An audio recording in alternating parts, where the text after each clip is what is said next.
Good morning, hi, hello, it's Pip here from queenpipcards.com, and today I'm showing you how to make this card. I've wanted to make a card like this for quite a while, and I don't know why I keep putting it off, but today I have taken the plunge and I've made one. So it's a gap card or a peek through card, where when you stand it up, which you can't see, but when you stand it up on the mantelpiece, see it's going to have this, it has this hole through it, so people can see what's inside through the front, and it gives the illusion, the fact that these are just sort of floating on top of the card because there's this hole and they're not quite sure how it's all hanging together, and how comes the bottom hasn't fallen off. Now most of the times you see these gap cards or peek through cards with an acetate sheet here holding it all together, but this one I decided to make literally it has a hole and it's just the two elements that are holding it together. It's quite strong and sturdy. It doesn't flop around at the front, which is good.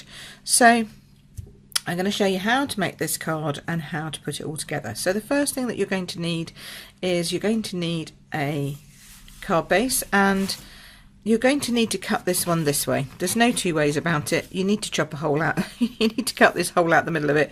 So you are going to need to have what I call a standy-uppy card, or a card that is an A4 piece of paper that's been chopped in half long ways. That's a European or Australian piece of card. Okay, so I found out that the other day that the Australian and New Zealand card is the same size as ours, so that's good.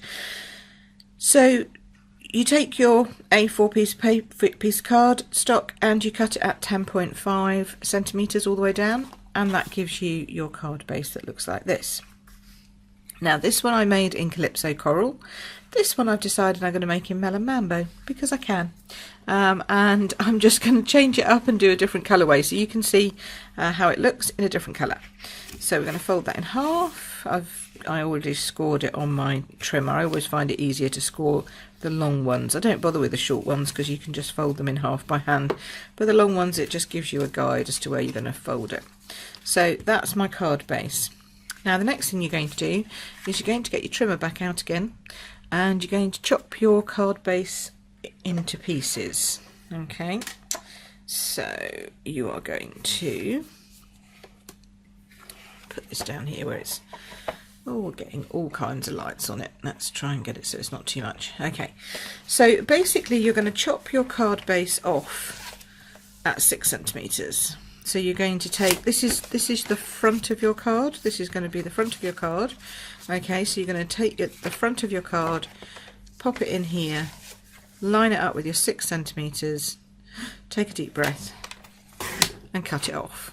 Okay, so that's the top half of your card. All right, then you're going to take what was left, and you're going to cut that to 4 centimeters. So basically you're leaving yourself a 2 centimeter gap in the middle. Okay, so this is the middle piece. You can discard that, don't need that. This is your bottom piece, which you're going to then line up, and it'll sit there with this gap between it. Okay, the next thing you're going to need to do is cut your designer series paper. I'm using the fabulous Garden Impressions. I used lots of that, and we're using more of that this week over on the blog, and on Facebook and on Instagram. In fact, I'm everywhere. So I've just joined Instagram, so come and find me, Queen Pip Cards, as normal. But yes, so I'm using the designer series paper. I'm using it in 2 ways. So this is going to be a backing sheet. See here, I've just got a backing sheet here, a matting layer, and then the flowery one is going to be my front sheet. Okay, so we're going to cut these pieces. So this piece, which is going to be your matting piece for the top of your card here, this needs to be 10 centimeters by 8.25. Okay, so 1, 2.5. There we go. Lovely, that's that piece. And then the bottom piece will be the same piece of paper because it's still 10, but this time by 3.5. Okay, go on, edge in there, lovely, straight, yes, So then that piece we can get rid of, so that's the piece we need, 3.5 to go on our little matted layer into our little piece there. Okay, and then the top piece, the flowery piece, is going to be 9.5, like that. And then we're going to do the same, so we're going to chop it in half again, 7.75. So 7.75, 1, 2, have I done that right? I sort of 1, 2, and a smidgy bit, there we go. It's not going to be perfect, don't worry about that. Okay, so that's going to be there, and then this bottom piece is easy, it's going to be 3. So we take that through to 3, and chop that off. Okay, so that's the front piece that's going to lay up on top of there. And then you need a piece for the inside, because the inside of this card looks like this. And I've put this layer again on the outside here and then matted it with my Whisper White. So this is going to be a standard 10. And again, I'm using a slightly different paper. It's just one more out of the pack. So that's going to be your normal 10 by 14.4, and then you're going to need your normal Whisper White matte, which is going to be 9.5 by 13.9. Where am I? I'm searching for it. So yeah, so I've already pre-cut my Whisper White bases, so they are 9.5 by 13.9. Okay, so that's your Whisper White bases. Okay, so that's all the cutting that you have to do, which sounds a lot, doesn't it? But it's not actually. It's just, if you think about it, you're just cutting up these pieces here and these pieces here. So it's no more than you'd do for a normal mat and layering of a card. And I'll put all the measurements for this over on my blog today, which you can find in the description below, along with all the bits and pieces if you want to buy them yourself and use them at home. So that's basically your base card done. Okay, the next thing you're going to do then is, because that's going to go inside like that, so the next thing you're going to do is cut out your animals and sentiments that are going to create the bit that holds your gap together, your peek through. Okay, so we are using today, and I'm using all week, I'm doing a whole week on this, the beautiful Animal Outing stamp set, which has got these great, oh, I'm trying to avoid all the lights that I've got on today. It's a bit, I don't know why, it's a lovely day, but the light, it's probably because it's early in the morning. So yes, so this stamp set, there we go, that's better, is Animal Outing, and it has this lovely rhino and a little tree frog and a giraffe and something that's not, I don't think, biologically correct, but anyway, it has a kangaroo with a little koala, and it's kind of a southern hemisphere grouping of animals, because I think, because these are kind of all Africa and these are all kind of Australia, but anyway, it's a mix that works. I think it's beautiful. It's so much fun. I love the rhino. You know I love the rhino. I've done lots of that before, but I also love the giraffe and the kangaroo with a little koala, and I love the frog too, so there's more of the frog coming this week too. But he's like poking out of the kangaroo's tummy, which is just his pouch, which is just so cute. So that's the image that I decided. You could do this with the rhino. It just needs to be an image that's big enough. The giraffe might be a little bit thin to use, but it needs to be big enough that it's going to, you know, hold at various points one side to the other.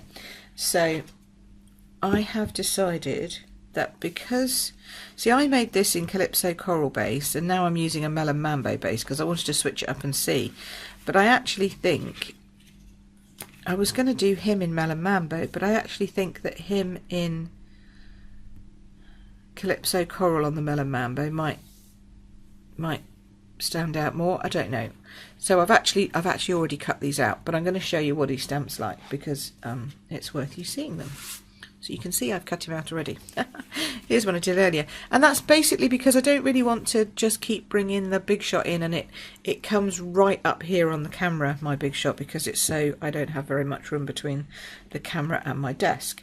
So yeah, I can do that. If you want me to do the Big Shot work, then put a note below and I will do that on camera.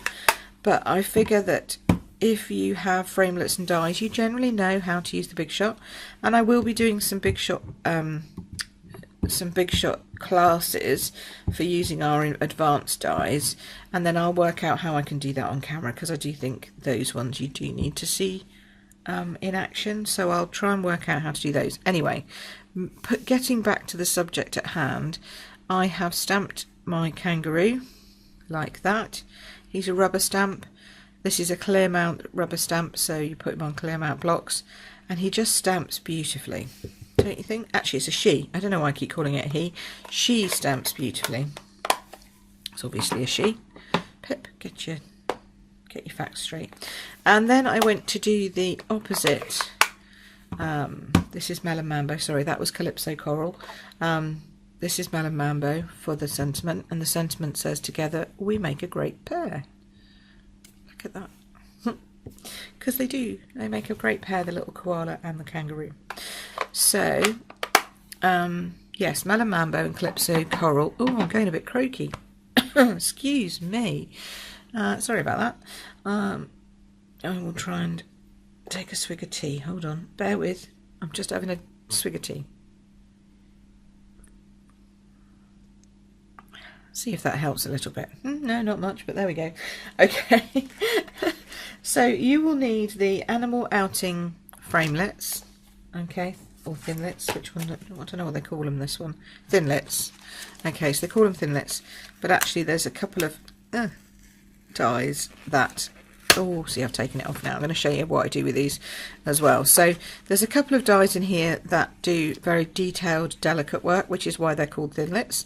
So there's this one that creates cutouts. I'll show you a bit more of that in a minute. And then there's this one that creates a cutout of leaves. But then there are and this one that does leaves too. And then there are these four that do frame the actual images. So these really are framelits, these three are thinlits, and they frame the kangaroo, the rhino, the giraffe and the tree frog.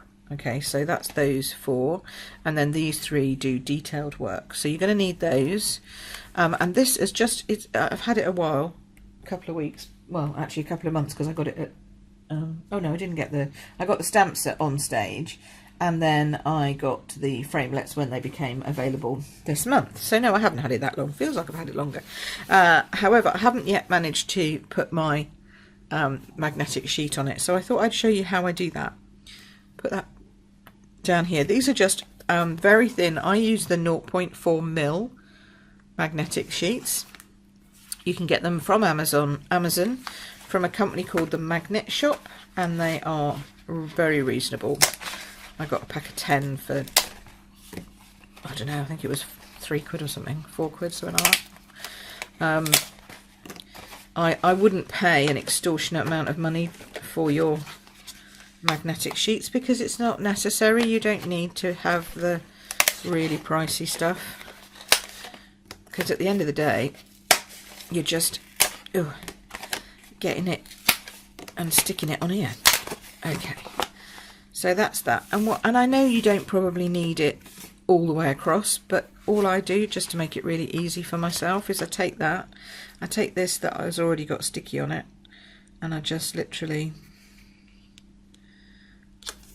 lie it down like that, stick it. I have an old pair of scissors, not my Stampin' Up scissors, and I literally just chop it off.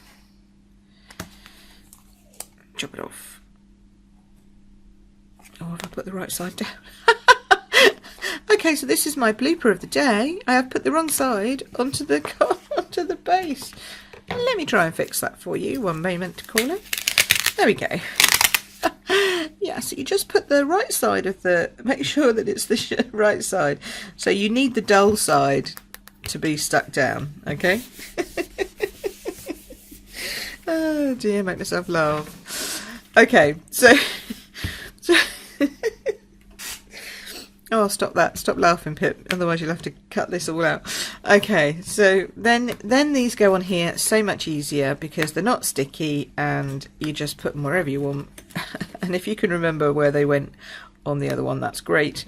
But actually you get more room because you don't have to worry about the sticky being sticky, if you know what I mean. There we go. So, there we are. Move me Rhino down a bit. I think actually maybe move him up. Oh, and then it becomes a bit of a Jenga puzzle as you try and sort out where everything goes. But there you go. So that's how I then store my framelits and thinlits. So they go popping back in there and straight back in. So that way I know A, how many are supposed to be in the packet, because if you look down here it says quantity 7. So you can always go 1, 2, 3, 4, 5, 6, 7. Nice. Some people have actually put a Sharpie on the outside and said the number. I quite like that idea. I might start doing that just because this is quite small, but you can see that it's 7 and then you can know which one it's called and the item number. So that's always handy for when you're talking to people about your dies. Right, okay, so now we've had that and sorted the magnets out. What else do we need? Oh yes, we also need our squares. So this is the Stitched Shapes Framelits smallest square. Got that one out. And then this is the, I think it's the second. Let me just check. Oh no, it's the third. Yes, 1, 2, 3. Third smallest, third up from the bottom, scalloped square. Okay, so I've used both of those to stamp the words and chop them out. So this is the one that goes in here. Okay, as you can see, perfect placement, perfect fit. And then I've chopped one of these out of some Calypso Coral so that we get the opposite to the colour scheme that I had here. So I'm not going to chop those out, I'm going to just show them. Pop those over there. Okay, so let's get back to our card. So miraculously, here's one I did earlier. Okay, and I've actually done both colour schemes because I couldn't work out which one would look better with this. So I'm going to put all these pieces down because it's easier when you're then fiddling around with the design. See, I don't know, he might pop out better, or he might pop out better. Oh, what do you think? I'm kind of thinking the Melon Mambo stands out better, and then maybe, yeah, in which case I probably needed a Melon Mambo one of these, didn't I, to go underneath? No, maybe not, actually. Maybe we should do it like this. Oh, I don't know. I'll work that out when we get there. Right, okay, so first of all we're going to just stick these down because I could sit here just working it out all day. So, make a decision, girl. Get on with it. So, just using my multi-purpose glue. You know I love my multi-purpose glue. Yeah. I'm going to go with a big flower on this side. I love this Garden Impressions paper because you can, and it's weird because it's not me. It really isn't my style normally.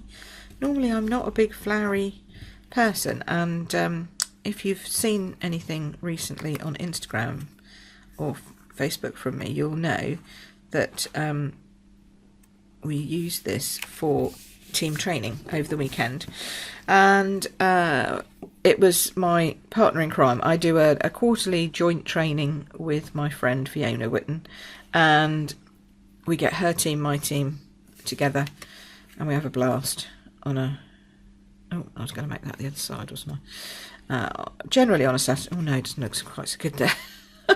Yeah, it looks better that way. Yeah, have a blast on a Saturday morning. In fact, we do a whole day, but we do a bit of business stuff in the morning, crafty stuff, lunch, crafty stuff, lots of crafty stuff. So Fiona decided to use Garden Impressions this time. She said, oh, what about Garden Impressions? And I'm like, oh, okay. Yeah, okay. So because you get loads of papers in the pack, and you know we can do all lots of nice colours, and there's a cards pack that goes with it. Like, yep, okay. And inside I'm thinking, oh really? And then I looked at it and I thought, actually no, there's some colours I can use. Yeah, that'll be okay. I can cope, you know. Anyway, of course I got it, fell in love with it, and I've been using it ever since. There's not much of my pack left.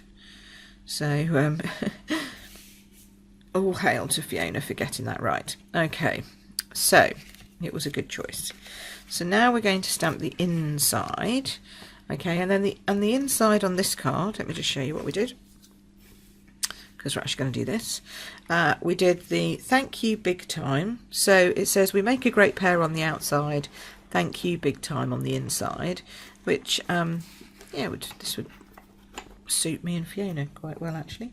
Right, so we need thank you big time, and then I just popped those. These are the leaves from the tree frog, just on the top and bottom there. So thank you big time. There we go. And I did this in Calypso Coral. Might do it the other way around this time. Let's try that. Let's do Melon Mambo for the thank you big time. So light touch, very light touch. Even with the new ink pads, you need to do a really, really light touch with them. They're not foamy, but they're still inky. And the more you push into it, the more you get around the side of the ink pad, side of the stamp rather, and sometimes even on the block. And, you know, having that additional pressure is not great for when you try and come and ink up your stamps, because or actually stamp your stamps, because if you've got ink around there and then you overpress when you stamp by accident, it's going to always transfer to your card. There we go. Doesn't look like there's anything on there, but there is really. It's a very delicate stamp, this one. So we're just going to stamp the leaves there. Look, so cute, very delicate. I like them. You can tell this is like a third oldest stamp set, this ink pad, this one. It's the old felt version.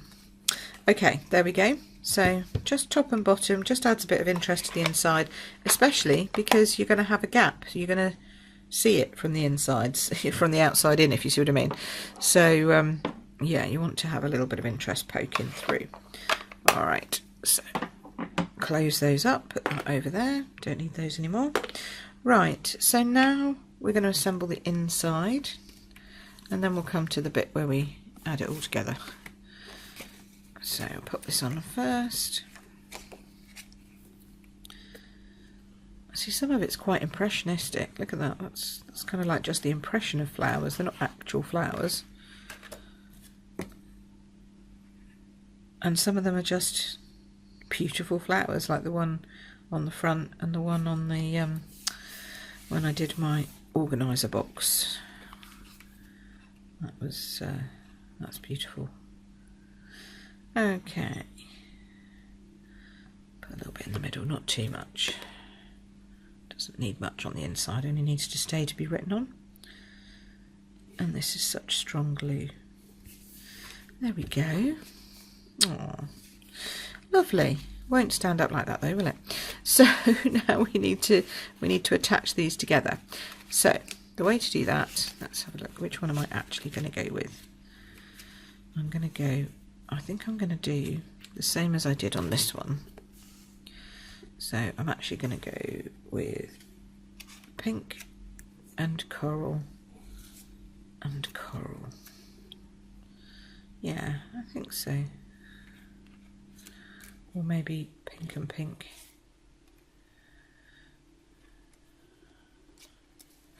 Pink and coral.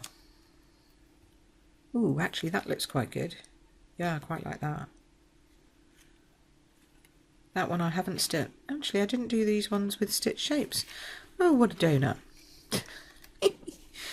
That's silly, isn't it? I didn't do that one on a stitch shape. I did it on a scallop. Oh, well, it works quite well on a scallop. Oh, there you go. So you don't need stitch shapes necessarily. You could just do it all just with layering squares. Yeah, actually that looks quite nice. bit different, looks good. Okay, so here's how you stick these two together. You know that your card needs to be have a gap of 2 centimeters, because we chopped out 2 centimeters, remember we took it and we took our card base and we cut it at 6, and then we cut this at 4, so obviously this is a 2 centimeter gap that we've left behind.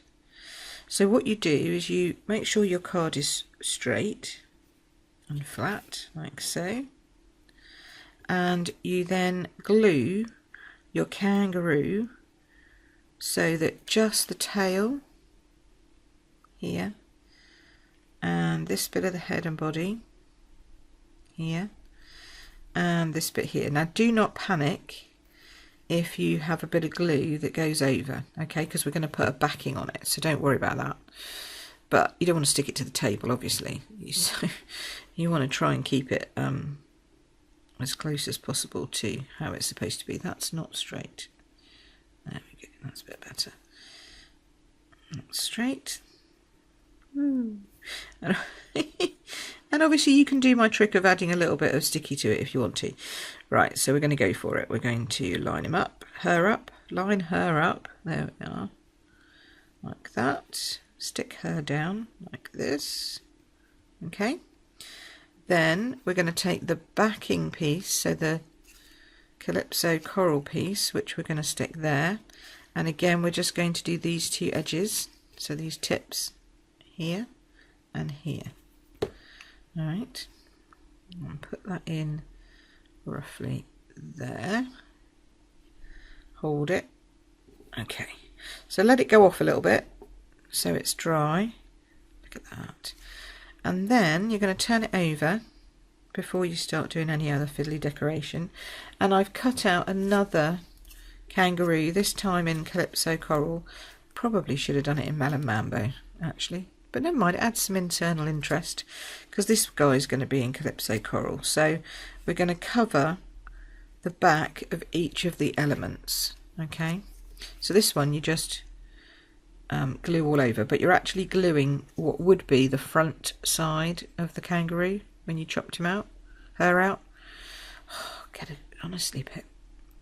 So when you chop her out, normally this would be the side that you would put down, but you're going to flip her like that, and you're going to align the tail and the hand, tail and paw, like that, okay, because this is now adding extra strength to your gap, to your peek through. So then you're going to do the same with this, cover it all over, not masses, but you know, enough, because it's got a glue there, and you can glue it through if you want and actually stick it down to the piece behind it. Okay, then you're going to stand it up, turn it over and check how it looks. Good, got it all lined up. And then that one, you can add this one on, and I added that one on with dimensionals, so that's the only bit you can really put on with dimensionals, because you can't have her gappy. If she was gappy, then she wouldn't hold the gap together, if you know what I mean. So whip these off. There we go, and then together we make a great pair. Set at an odd angle because I can. All right, so now that's it. You have your card, it stands up. You have, okay, so now we've got it to this point. My camera just disappeared out on me for a moment, so I had actually gone on and done the next step, so I will repeat that. So we got it to this point where we've got the bit, it's standing up, it's all nice, it's happy, so we've got it here, but I felt it did need a little bit more, so I just went in and I no, that's a new one, let me do this, yeah, here we go. I just went in and added a little wink of Stella to give a bit of bling to my koala, because I thought he could do with a little bit of bling there. So just a little bit of sparkle to the koala. And then what you need to do is, to finish off, I thought Yeah, that looks nice, but it needs a bit of bling up top and bottom just to pull the card together. So that's the next item to do, she says, finding a pokey tool. So we're just going to add some rhinestones, basic rhinestones, to the top and bottom corners. And I always do the one in the centre first of a row of 3, because then you know where the next one's going. So one there, one that side. Come on, there we go. And then one that side, Oh, that's not straight, Pip. There we go. Bring that one down a bit. There we are. You can always jiggle them around a little bit once they're on. Okay, so that's that. And then down here, again, one there. Oops. Then the one on this side. Then the one on this side. There we go. If you wanted to, you could go a little bit crazy and you could add some on here, but actually I'm not sure it needs any more than that. I think that's fine. So there you go. That's how you make a gap peek through card. One in Calypso Coral, one in Melon Mambo.